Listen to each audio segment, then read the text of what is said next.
राधे राधे दोस्तों, हम लोग डॉक्टर नगेन की बुक से वाचन कर रहे हैं और आदिकाल चल रहा है। आदिकाल में भी परिवेश टॉपिक में कई टॉपिक हमारे हो गए हैं, जिसमें आज आखिरी है साहित्यिक वातावरण।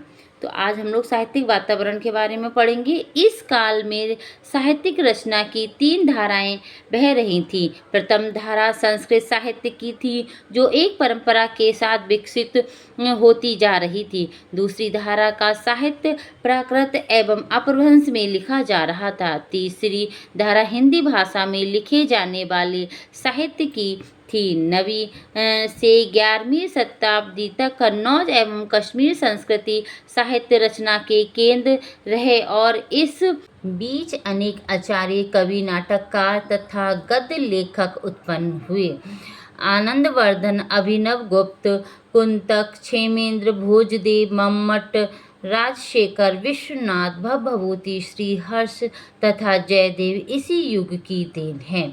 किस युग की देन है? आदिकाल में ही इन लोगों का उद्भव हुआ था। इस काल में शंकर, कुमारली भट्ट, भास्कर, रामानुज आदि आचार्य हुए। संस्कृत के अतिरिक्त प्राकृत एवं अपभ्रंश का श्रेष्ठ साहित्य भी प्रभुत्व या मात्रा में इसी युग में लिखा गया। जैन आचार्यों ने मध्य प्रदेश के पश्चिमी सीमांत क्षेत्र में रहकर संस्कृत के पुराणों को नए रूपों में प्रस्तुत किया। उन्होंने अपनी रचनाओं के लिए प्राकृत अपभ्रंश के साथ पुरानी हिंदी को भी माध्यम बनाया।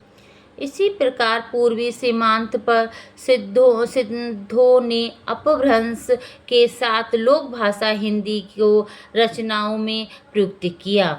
इस काल का साहित्य स्पष्ट राज्य, धर्म और लोक के 3 आश्रमों में विभाजित हो चुका था। इनकी भाषाएं भी प्रायः निश्चित हो चुकी थीं।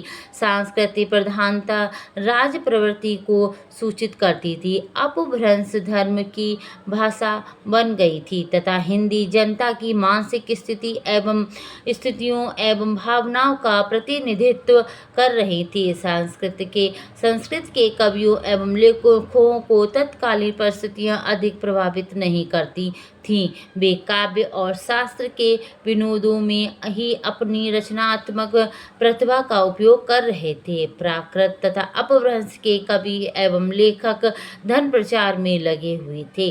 साहित्य तत्व उनकी रचनाओं का सहायक अंग था। केवल हिंदी ही इस काल की ऐसी भाषा थी जिसमें तत्कालीन परिस्थितियों की प्रतिक्रिया प्रत्यक्ष और अप्रत्यक्ष रूप में मुखर हो रही थी। तो आज हमने साहित्यिक वातावरण के बारे में जाना। तो आज हमारा यहाँ पर ये टॉपिक समाप्त होता है। धन्यवाद।